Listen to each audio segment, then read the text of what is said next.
Omega 魚油可以幫助膽固醇同埋血壓嘅問題？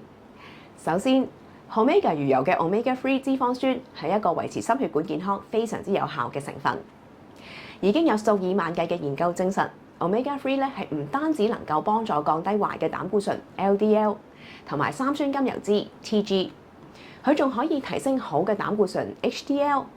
咁樣嘅平衡就能夠有效咁樣改善血脂嘅水平。對於高血壓嘅朋友，Omega-3 咧係有助於放鬆血管，咁樣就可以有效咁維持血壓值。好多朋友咧都會問，要等幾耐咧先會見效㗎？其實咧一般嚟講，2到3個月咧就會見效㗎啦，你就會感受到咧身體有明顯嘅改善。咁當然啦，大家咧都要配合埋健康嘅飲食啦，同埋適量嘅運動先可以嘅。最重要嘅係 Omega 魚油嘅配方係經過精心設計，唔單止咧可以維持血液同埋心血管嘅健康，仲可以促進整體嘅健康，令你咧覺得更自在同埋更加有精力。